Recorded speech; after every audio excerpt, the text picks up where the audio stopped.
Hi Avon Preschool. This is Miss Carol.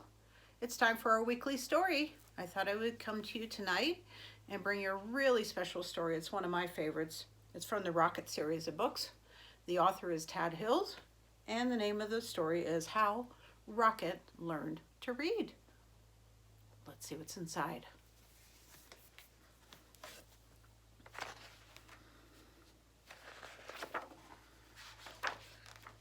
Rocket loved to play. He loved to chase leaves and chew sticks.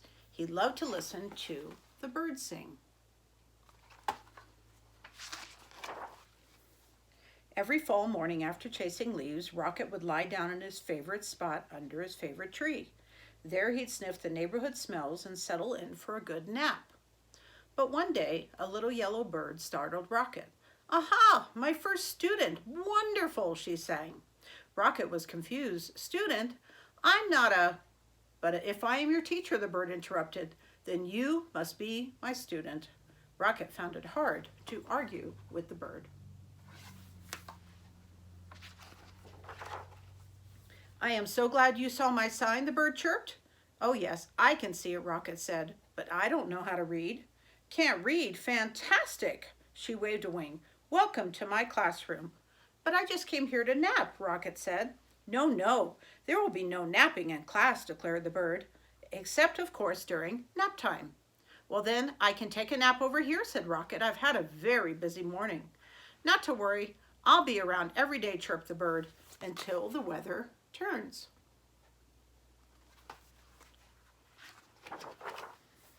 As Rocket breathed in the crisp air, the little yellow bird hung her banner. "Ah, the wondrous, mighty, gorgeous alphabet," she marveled, "where it all begins."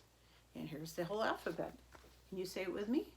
A, B, C, D, E, F, G, H, I, J, K, L, M, N, O, P, Q, R, S, T, U, V, W, X, Y, and Z. Very good. Opening up a book, the bird began to read. She sang out the story of an unlucky dog named Buster who'd lost his favorite bone. A cool breeze carried her lively voice across the yard. At first, Rocket was disturbed. Can you think for a minute? What does disturbed mean? If you said it means bothered or annoyed, you're right. But before long, he found himself captivated. Captivated's another big word. Captivated means he was really interested. To Rocket, the story was as delicious as the earthy smells of fall. It was exciting as chasing leaves. He closed his eyes and listened to every word. As Buster dug and dug under the lilac bush the bird read, he felt something familiar. Rocket waited. Was it the bone, he wondered? Silence. Was it the bone, he called to the bird? More silence. Was it the bone? Rocket hollered. Suddenly he was rushing to the tree. Well, was it? But the little yellow bird was gone. I wonder where he went. The next morning, Rocket arrived early. At last, the little yellow bird appeared. "Hello, how wonderful to see you in class," she chirped. "I can tell by your waggy tail that you are all well rested." "I'd like to hear the end of the story, please," said Rocket. "That seems like a fine way to start the day," chirped the bird. She gave Rocket a name tag and began to read. Every day, Rocket returned to the little yellow bird's classroom. In the morning, the bird taught him a new letter until he had learned all of the wondrous, mighty, gorgeous alphabet. Together, they sang out the sounds that each letter makes, and spelled the sounds they heard around him. With a G and many R's, they spelled Mr. Barker's growl. Grrr. They spelled the sound of the wind, which was growing colder by the day. Whoosh. Soon they were spelling words like F-A-L-L for the gusty time of year, fall, and R-E-D for the color of the leaves, red. And each afternoon the bird read a story. She read stories about dogs and birds. She read about leaves changing colors and about birds flying south for the winter. Then one day the weather turned and the letter banner disappeared. "See you again in the glorious spring," the birds sang. And as she flew into the wintry skies, she called, "Don't forget, words are built one letter at a time." Boys and girls, you've learned that in school this year. Words are built one letter at a time, and sentences are built one word at a time. The days grew shorter and the leaves fell from the trees. The grass became crunchy. Soon Rocket's classroom disappeared under the snow. He remembered the little yellow bird's alphabet and practiced his letters. You see that? A, B, C.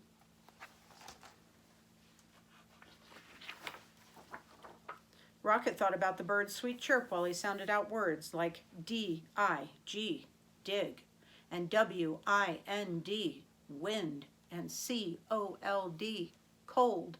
He made new friends and spelled their names. Hello, E-M-M-A, Emma. Hi there, F-R-E-D, Fred. He spelled everything. S-U-N, sun. M-E-L-T, melt.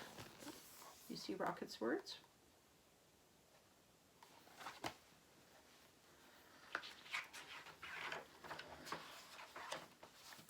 When Rocket spelled M-U-D, mud, he knew that spring, as it always does, had returned.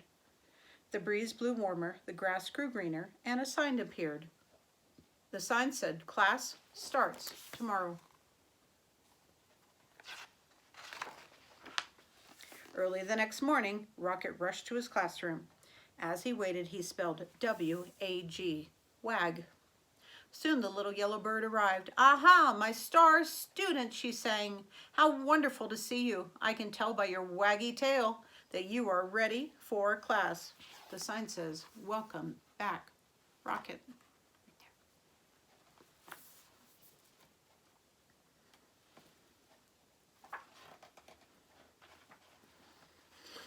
Then together they began to read. They read stories about birds flying north in the spring. They read about picnics in the warm sun. And they read about Buster, the lucky dog who found his bone under the lilac bush.